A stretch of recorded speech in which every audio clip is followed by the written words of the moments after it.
Voilà, je m'appelle Louis Urdebach et je suis tailleur de pierre sculpteur. Mon boulot est de réhabiliter le passé en retaillant des pierres qui sont trop abîmées par le temps et l'érosion de la pluie, etc. On a par exemple cette pierre qui provient de la cheminée de l'hôtel de Sens, qu'il faut complètement refaire parce qu'elle est trop abîmée pour pouvoir simplement la réagréer ou etc. Il faut la retailler dans le neuf. Donc à partir des fragments qu'on a trouvés, on a pu réévaluer à peu près le module de décoration et ornementale qu'il y avait à l'époque et pour pouvoir ensuite en faire un plan et après refaire une pierre complètement neuve. Mon but est donc de réhabiliter l'ancienne pierre qu'il y avait derrière et on part toujours d'un volume et on enlève, et on enlève, on enlève. Alors d'abord, je vais commencer par dessiner les branches pour à peu près cibler où c'est que je vais pénétrer avec mon ciseau et avec mes outils.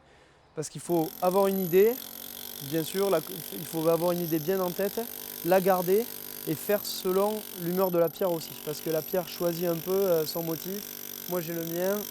Et ça c'est, on va dire, une espèce d'alchimie qui se fait entre le sculpteur et le caillou. Je commence toujours par dessiner, ensuite avec cet outil, un pistolet pneumatique, je vais dégrossir par passes successives, sans prendre trop non plus et toujours en essayant de garder le centre de la pierre en intérêt, toujours viser le centre de la pierre, toujours, pour avoir un mordant, on va dire, un mordant sur le ciseau.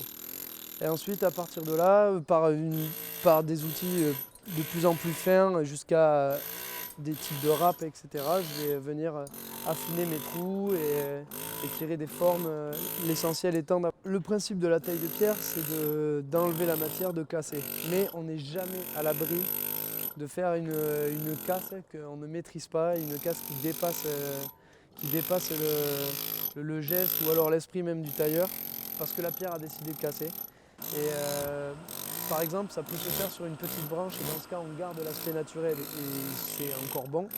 Mais si par contre, j'arrache toute une branche sous un mauvais coup, sur un angle mal calculé, je serai obligé de refaire toute la pierre à zéro parce que dans l'intérêt des monuments historiques, il est essentiel de montrer un travail fini, abouti.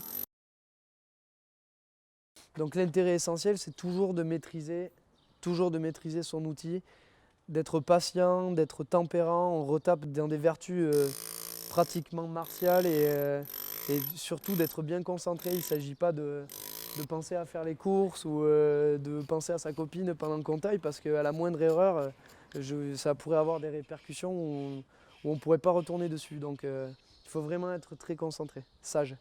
Si je fais une cassure, il faut que je recommence tout le caillou à zéro depuis le début parce que c'est important de transmettre aux générations futures un travail bien abouti et sans erreur.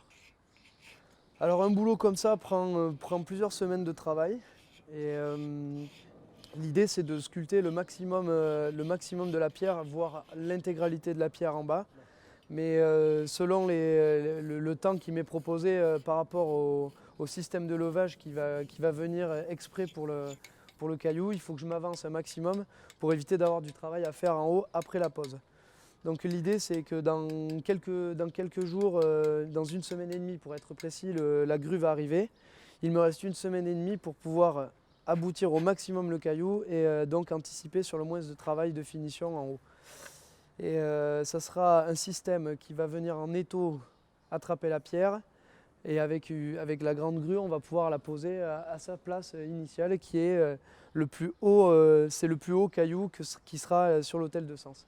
Alors voilà, la pierre est posée, elle va pouvoir assumer son rôle de boisseau de cheminée ornementé pendant des années et des années, je l'espère.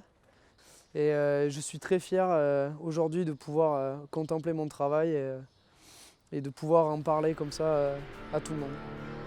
Merci beaucoup.